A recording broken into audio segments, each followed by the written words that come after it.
All right. Hello, hello. It's 4 o'clock on the dot, Pacific Standard Time. I was sitting around working on other things, and we've got some people here. So welcome. Thank you. Thanks for joining us live. Several of you are, or coming back and watching the replay. We are going to talk today all about audit proofing your books, or really actually your business. And I have for you a live example, a prime example of everything we're going to talk about. Unfortunately, I have two clients that are in audits right now. And so the proof is literally in the pudding with all of the information that the auditors are asking for and requesting. So I've got it right from the horse's mouth for you. And of course, I'm not going to give away any details, but I just really want to show you the importance of doing all of the things you're supposed to do the way you're supposed to do them and why it matters. Because I actually heard this yesterday, just yesterday, from a prospective customer who said something to the along the lines of, I really don't care what the numbers end up on the P&L and the balance sheet. I just give everything to my CPA at the end of the year and he files my tax return for me. So I don't need it to be right. Those were his exact words. I don't need it to be right. In QuickBooks, I just give everything to my tax preparer. Unfortunately, that is not okay. That's not something that you even really have a choice about when it comes down to an audit. When it comes down to what really matters at the end of the day is CYAing yourself, because the auditor is going to ask for the books. And in both of the cases that I'm going to talk about today, the auditor asked for the books, not the tax return. The tax return is something completely different, and your tax preparer would then need to provide the information of where they got the information to put on the tax return, in which case it is actually the books, right? And so we're going to talk about the fact that it does matter if your books are correct. It does matter, and why today, because I'm going to take you through two different audits where information was requested in the audit specifically that had to do with the books and not the tax return. So once again, welcome to everybody joining us. This is exciting. All right, so first and foremost, audit proofing. There is no such thing as audit proof, meaning you can't avoid the audit by doing it right. You will inevitably at some point in time, for some reason, even if it's a random selection out of a hat type of reason, be audited as a business owner. We all hope it doesn't ever happen. We all don't want it to happen. But as long as you're putting yourself in a position where you're doing the things correctly, you should be fine in an audit, which is why we teach on how to audit proof, not really, but audit proof your books. First and foremost, reconciling every single month, every single account on your balance sheet is going to help you be as audit proof as you can possibly be, because that means that all your balances are correct from a cash point of view, from a liability point of view, from an asset point of view. Now, you don't need to reconcile assets every month, like fixed assets, like equipment, but there's a depreciation every year, depreciation every year that should show up, that should equal what it has been reported on your tax return. The tax return should always match what the books show. The end of the year balances on your balance sheet should match what's reported on the tax return. That doesn't necessarily happen organically through just record keeping. You do have to go back in after the tax return is prepared and do adjusting journal entries to make sure that what was reported on the tax return is the same as what's on the balance sheet as of December 31st of that year. Your tax preparer might have a bunch of things that they do between your equity, your depreciation, any kind of loans or shareholder information that is nowhere to be found in your record keeping, but those entries need to be put on the books as of December 31st. So if you don't do that yourself, make sure you're asking your tax preparer to do it for you. You can have them log right into your QuickBooks Online through the accountant invite, or at minimum, give you the adjusting journal entry information so it can be entered by either yourself or your bookkeeper or whoever's doing that work for you at the whenever the tax return is prepared. Which means you're going to have to wait till maybe March, April, something like that. But at least you have that entry in so that your books and your tax return match. That's number one on audit proofing your business. Always make sure your books and your tax return match. Because when they ask for your books and then they ask for your tax return and they see the two align, there is almost no reason for them to keep digging unless they found something else that they want to investigate. When they ask for both and they see that they don't align, that is right there enough for them to ask, why doesn't this match? Where did this number come from? Let's look into see how these numbers were put together. They're also going to ask the tax preparer, where did you get this information? How do you know this is right? And the tax preparer hopefully will say, well, it was in her books, or well, I had the clean set of books, or I had statements, or whatever the case is. Next is you want to make sure that your payroll and on your balance sheet and your P&L match the W-3. The W-3 is the annual form that is filed on your behalf automatically by whatever payroll service you're using. Unless you are doing it manually by hand still, and then you would actually have to produce the W-3. Unless that's the case, whatever payroll company you're using will automatically produce a W-3 at the end of the year. The W-3 is essentially, here's all the wages that were paid, all the taxes that were withheld from the payments that were, or from the wages that were paid out, and then submitted to the IRS on your behalf. There's also potentially a state W-3. Depending on your state, they may request one as well. Those numbers need to match what's being reported on the P&L and on the balance sheet. We are having a workshop this Saturday on reconciling your entire balance sheet. So if this sounds like foreign language to you, I would suggest maybe you could take that class because we're going to rip apart every single account on your balance sheet, including payroll liabilities. But just making sure the taxes withheld and paid match what the W-3 says and the wages paid match what the W-3 says. That will be a huge plus for you in audit proofing your business.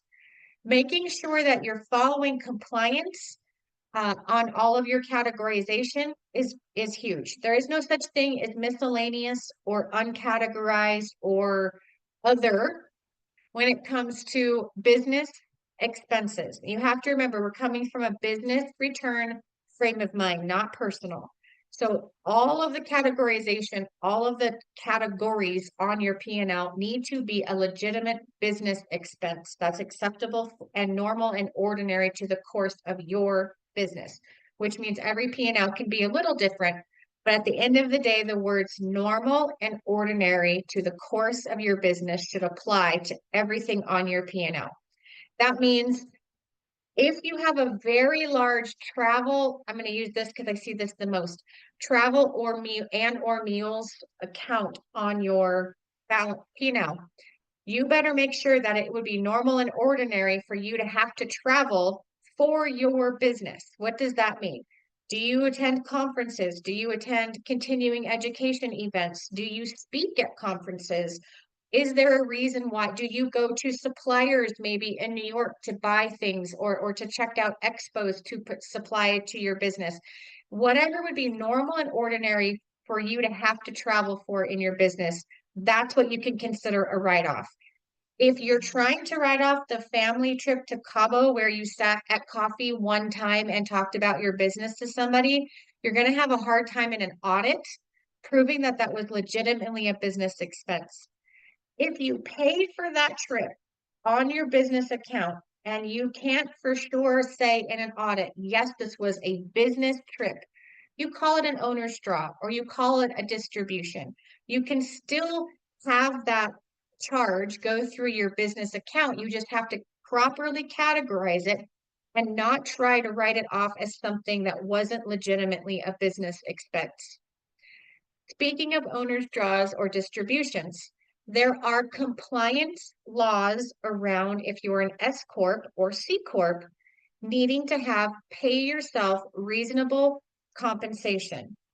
Reasonable compensation means that you're paying yourself at least what is equal to what you would have to pay any Joe Schmo off the street to take over doing exactly what you're doing in your business. If you are wearing all the hats, that means your salary is going to have to be a little bit higher because the chances of you finding somebody to take over all the hats on a very small salary are little to none. Now, we all know that in business, we don't always have the cash flow to pay ourselves. That's actually fine as long as you are not taking distributions or draws from your business unless you have met reasonable compensation for the year. So what that means is, yes, you can get away with not paying yourself, but you cannot take any money out of the business unless you've paid yourself enough that is considered reasonable compensation. Once you have met reasonable compensation, then you can take all the distributions you want, and that is a tax planning strategy to help you save on taxes. Unless you've met reasonable compensation, it is tax evasion. Big no-no, right? We don't want to put ourselves in that position. There's also other tax considerations like the basis of your corporation that you have and whatnot that have other facets around distributions as well, and you would want to talk to your tax preparer about that. So if you're an S corp or a C corp, making sure that you are paying yourself properly, which means you're paying into your taxes properly, is a huge way for you to audit proof your books, because in these audits, we're going to see how in both cases they questioned the distributions that these owners took against what income that they or payroll that they made. So it is a thing. The IRS has promised to crack down on these compliance issues because so many people are taking advantage of the tax advantages they get as an S corp or C corp, but they're then not following their end by being compliant. So they're kind of starting to look more and more at that. As a C corp, you also have another consideration that you don't have to have as an S corp. As an S corp, you can pay yourself literally as much as you want. There is no cap on how much you can pay yourself, just that you at least pay yourself reasonable comp or nothing at all. As a C corp, you cannot pay yourself more than reasonable compensation because now you are lowering the corporation's taxable liability, which again is another form of tax evasion. So you want to make sure you're compliant, whichever way you are, that you're either at least hitting it or you're not going over it, right? So that's another way to audit proof yourself, is to make all those compliance ticks and ties, dot the I's, cross the T's, all of that happen. The other way to help audit proof yourself is to budget. I know that sounds weird about auditing and budgeting. If you're budgeting and you're actually looking at your budget to actuals every month, you're going to catch things because you're going to have to be forced to look at them. So you don't necessarily have to budget, but at minimum, read your financial statements every single month. Know what's going on in your books. Yes, you can do it quarterly. Yes, you can do it semi-annually, but it gets harder and harder and harder to course correct, to remember things that happened 6 to 10 months ago, to actually get money back if there's fraud and maybe you have to dispute something. Or once the money is out of your bank, it's out of your bank. You can't do anything about it. So in some cases, if you have spent the money that you weren't supposed to spend, let's just take distributions again as an example. You took distributions of $50,000, but you didn't meet your minimum reasonable compensation. What do I do now? You have to, by December 31st, turn those distributions into payroll, add them back into payroll, which means you just have to really tax yourself on those distributions that you took. So now it shows up on your W-2. That's going to be a big chunk. Most people aren't prepared to have this big chunk come out at the end of the year, especially when we just had Christmas and we're trying to do New Year's and we're doing all the end of the year stuff. If you don't, and you've now taken distributions and haven't met reasonable compensation, that's where you're going to have an audit trigger or a compliance trigger. So, but that's the step in correcting it. If you're looking at your finances every month, at minimum every quarter, you're going to be able to fix those things as they come up little by little. You're going to be able to plan ahead and budget for how much tax responsibility am I going to have? Can I pull that out of payroll every time instead of paying these big chunks at a time? Did I make my estimated payments? Estimated payments is another way that you can audit proof yourself, help audit proof yourself is by actually making those when you're supposed to. If you owe $1,000 or more at the end of any tax year, when you do your taxes, you are supposed to make a quarterly tax estimate for your income tax. And there are penalties if you don't on next year's tax return. They'll say, did you make your quarterly estimates? You'll say, no, I didn't. You'll still have to pay them, but now you'll also have a penalty for each quarter that you didn't pay them. So you're costing yourself more money, but you're also giving people, organizations, reasons to look into you or at you or a trigger of some sort. It might be random, but it might also not be random. So making those estimated payments, following the compliance there, paying your people correctly. Did you employ people that actually should have been contractors, or did you pay contractors that actually should have been employees? So both really matter. The employee, not so much because you're paying taxes on it. So the government usually doesn't care because they're getting their money. But if you're misclassifying people in general, it gives cause for pause, and they tend to start looking into things to unravel whatever else they can find. So really making sure that you're not putting someone on as a contractor who should be an employee. The government is very aware that people don't want to pay workman's comp and they don't want to pay payroll taxes. So they try to make people contractors in order to not have to pay those things. Well, guess what? You still have to pay those things. And when you're audited, there are fines and penalties, and we're going to see that in the audit example here for not 1099ing properly and for misclassifying and having to do wage readjustments or reconsiderations. Then you'll have to pay back payroll taxes plus interest and penalties on those back payroll taxes. And you never know when an audit's coming. The audits that both of the audits we're looking at today are from 2023. We're in 2025. They went almost all the way through 24 and didn't get any notification. And then bam, end of 24, two people get notified that they're being audited for different reasons, completely different reasons. But in both cases, the same information is being requested through the audit. So that's why doing this stuff properly actually matters. You just want to make sure that you're not underreporting or over-reporting in any way. So if you are a cash-based business, you want to run your P&L and balance sheet on cash basis.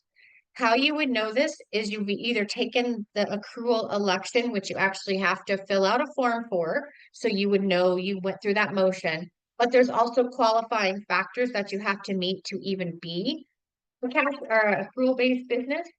And there's sometimes you have to be an accrual-based business. For example, if you have inventory, proper, real inventory, you have to be accrual-based business. Anyway, you would have this conversation with your tax preparer. You would have made the election. Now, every year on your tax return, you'll see cash basis or accrual basis. So again, over-reporting income or under-reporting income more specifically is not a no, is a no-no. That includes cash. So let's talk about cash. Yes, you can accept cash. Yes, you can pay with cash. Yes, you can have a big fat pile of cash sitting in your bedroom under your mattress as long as you've put it and reported it on your numbers. So if somebody, I've seen this a few times through the years, especially with construction and contractors and that whole industry. But if somebody pays you in cash and you elect to keep the cash, that is just fine. However, you need to say in your books, I received this $7,000 payment in cash, and then there would be a different journal entry that would be done, and that 7,000 that you never deposited would become a distribution because you kept it. You took it out of the corporation because you have to remember your business's money is your business's money. It is not your money unless you pay it to yourself on payroll, or if you're a sole proprietor or a single member LLC, you would take it as a drop. But you have to report it that you earned it through the business first, and then you took it second. So you're still making sure that all the cash that even if it doesn't flow through your bank account is recorded. The importance of this is, well, A, reporting it correctly, B, making sure you're paying taxes on your correct amounts of money, but also lifestyle. So there have been many audits in the past where the books and the tax return didn't align with a lifestyle that these people were living. Somebody's looking always, especially with our phones recording everything we say now. If I'm talking about cash right now. Tomorrow there'll probably be some sort of cash flow webinar for me to watch because I talked about it today. They're always listening. So anyway, if your lifestyle is greatly exceeding what your business is showing and producing, somebody's going to see that eventually and want to investigate. So making sure you're not just not reporting your cash is a huge way to keep yourself audit compliant. If you pay someone in cash, it doesn't exclude them from having to produce documentation to you like their W-9 and their vendor agreement so that you have everything you need to prove that you did your due diligence and they took their money and they can pay their own taxes on it. If you do not 1099 someone who should have been, you technically cannot write off their expense as a business expense. You just volunteered to pay for it out of the kindness of your heart, essentially, in an audit. And we're going to see that in our audit here today. I'm about to go through them for you. You have to just not count them as business expenses. So obviously, what's the point in spending the money if you can't write it off, right? That's at the end of the day, we're all looking for all the write-offs we can legitimately get. So make sure you're collecting all the forms that you need to have on file from a compliance standpoint. That doesn't equal, okay, Sam's business name has ink in it, so I know I don't have to 1099 her. No, you still need to have the form on file, a W-9 form on file showing that I selected the box that said I was an S Corp. Because just assuming something is not compliance. That's assumption. You need to, for compliance purposes, have the form on file. So always making sure you're collecting all of the documentation and retaining the documentation that you're supposed to have on file is a huge way to help audit proof your business. Not having, well, we talked about reconciling the balance sheet. That means not having negative liabilities or assets. That means all the cash matches that you're supposed to have.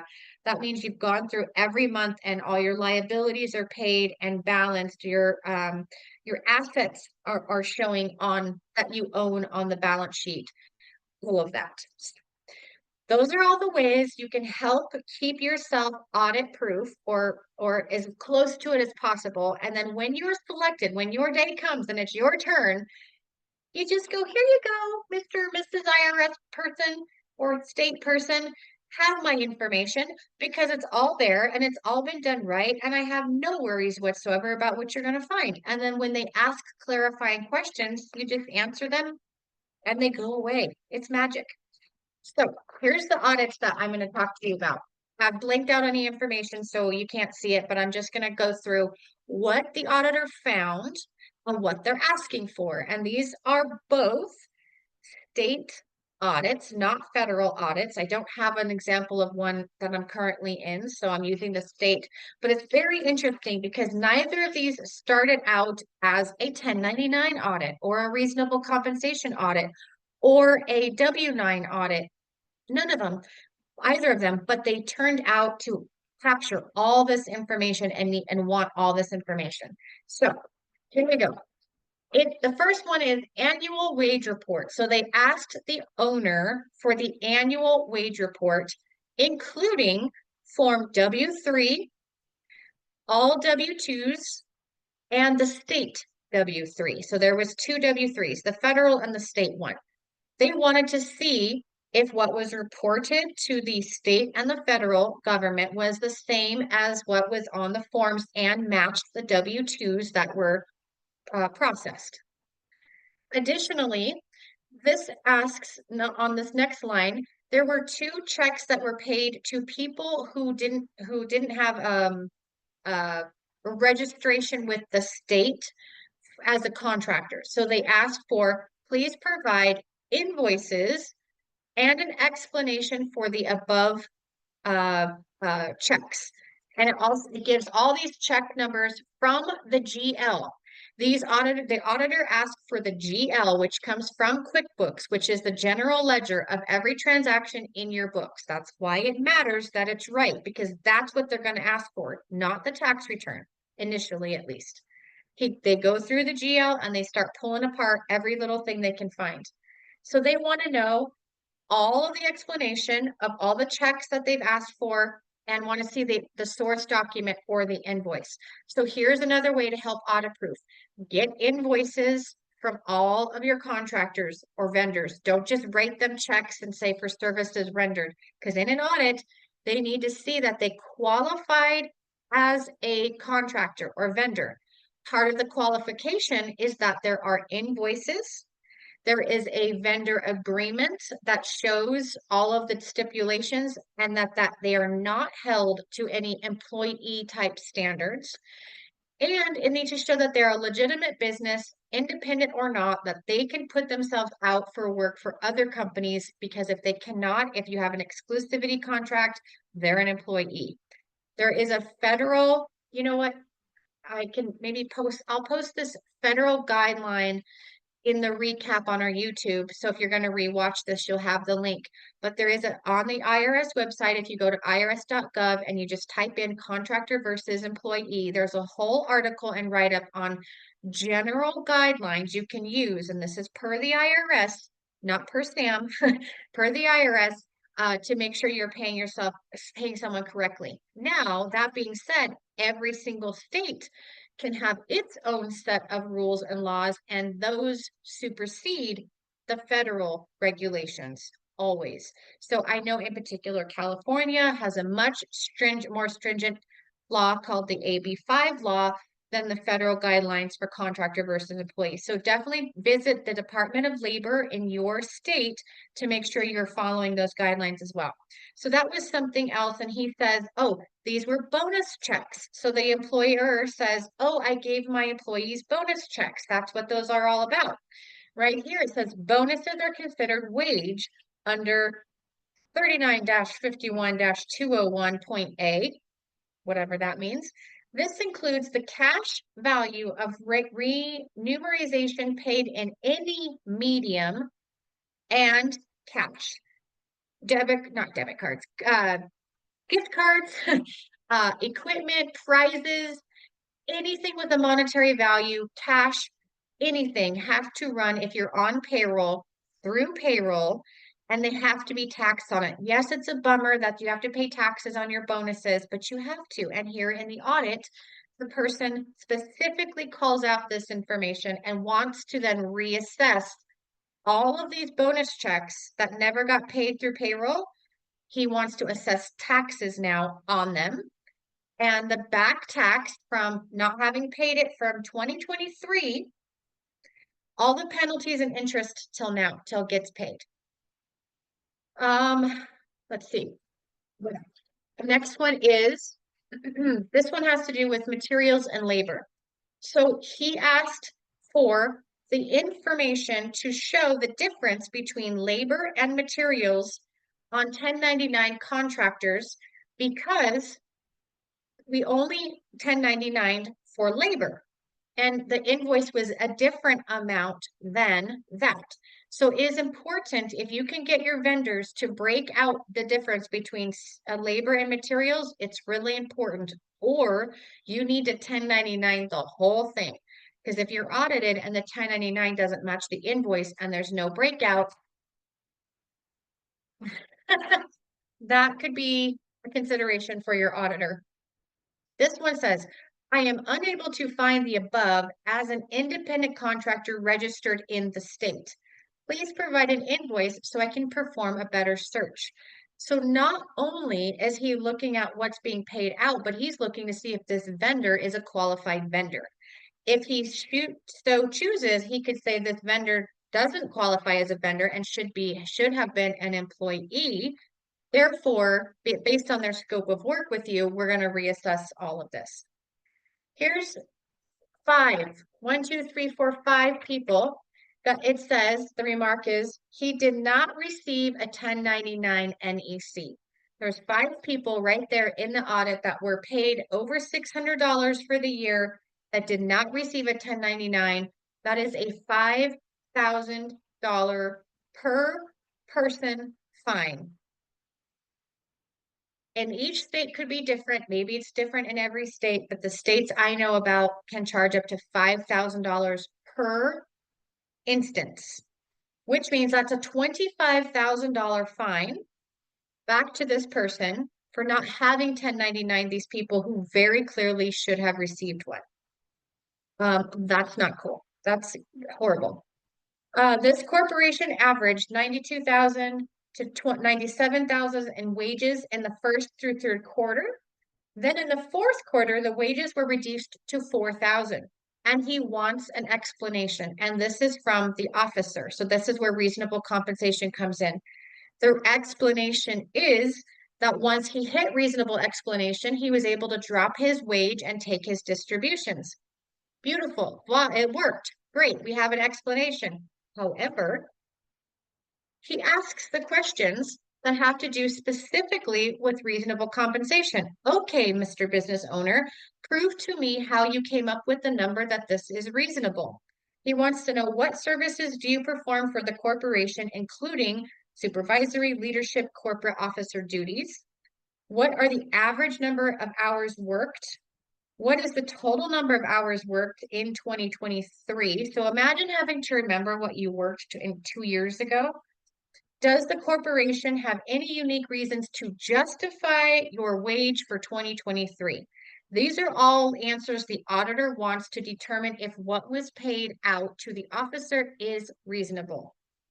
Then he goes on and to reassess based on this little graph that is the reasonable compensation graph for the industry and the area that we're in, that the customer's in. He goes on to reassess the wages. He does a little math down here and he says reported on the 941, this amount. Fair corporate officer wage should have been this amount. Difference, this amount. Total distributions, this amount. Reclassified wages, 67,500. So he's now taken all the money that the officer pulled out of his company, done the math by the chart because there was no basis for him to have decided what to pay himself and no explanation as to why, and it doesn't follow any kind of IRS guidelines. And he's now saying, well, of the distributions you took, 67,500 of that should have been paid to you in wages. Therefore, you owe taxes on $67,500 from 2023.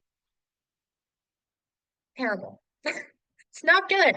It's not good. And these are all things that are just hitting this business owner who was scrambling, who just was new, who didn't know all the rules, who just decided to do things the way he wanted to do them. And this is what's happened.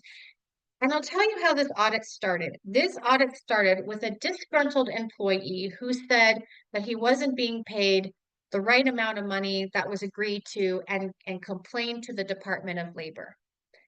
It had actually nothing to do with reality. He had received all of his money. He just thought he was entitled to more, but there was nothing in writing saying that. So at the end of the day, that scenario was null and void. But because that triggered the Department of Labor to then look into it, the audit began.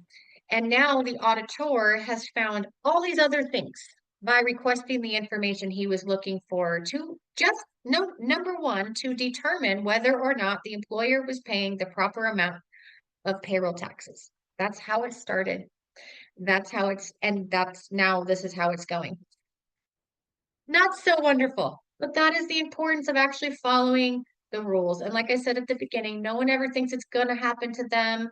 No one expects that it's something that could happen to them, especially if they're a little business. This is a one-man band business with employees and I swear, employees can be our greatest asset or the biggest challenge of our lives. So you just have to do everything you can to put yourself ahead of being audited by following the rules, by learning compliance, by doing your reasonable compensation, by paying yourself accurately, by filing your taxes, all of those things. But categorization, making sure you're not commingling personal and business. Even if you're a sole proprietor, get in the habit of not commingling and separating, because as you grow and scale, your entity selection will change, and then it won't be hard for you to kind of relearn those habits of having business money separated from your personal money. All right, I know we're at time. I'm happy to take any questions if anybody wants to unmute or put something in the chat if you're joining us live. And if you're watching the replay, please still comment either on our post on YouTube or on LinkedIn. We're happy to answer your questions. You can also reach out to us by any of our social medias that you might be finding us. We have DMs, and you can always write us in email at info@pbsaccountingandtax.com. That is it for our mini masterclass today. Thank you so much. Okay, well, have a question. This is great. Do I need to 1099 my mechanic? Okay, that's a really great question. He technically did service for you, but did he service your business vehicle or did he service your personal vehicle? I would start there. I have not really ever heard of anybody 1099ing their mechanic. No, because that is not a trade for you performed. That's more like repairs and maintenance. But if you can show the difference between the labor and the parts, then yeah, business vehicle, then yes, I would. I would absolutely ask for his W-9. You cannot be too careful. And if he's an S corp and he checks that box or C corp, then that tells you then you don't need to 1099 him at all. If you purchased materials or parts from him, I would ask him to separate the difference between labor and parts, because you only have to 1099 on the labor if it were 600 or more for the year. Sole proprietor, then yes, you definitely should. Great, great question. And people, you're going to get pushback. I'll just say this. You're going to get pushback because they're going to say, well, I've never had to do this before, or no one's ever asked me for this before, or my last person never made me do this. Let them. Let them say that to you and then say, well, I'm sorry, but I need to follow the rules for me, for my business. So just, provide the form. And if they won't, I'll tell you, you can still submit a 1099 with all of their information except the EIN or social that's missing, because you can look them up. You can get their name and their address and everything else. You can provide the number of the total amount you paid them. And then you file it and you just say, they would not provide their W-9, but here's all the money I gave them. That way you're covered. You're CYAing yourself. You're not getting an audit where you didn't 1099 somebody that you should have and getting fined for that in the future. And it's up to the IRS and or the state to track them down and make them pay the taxes.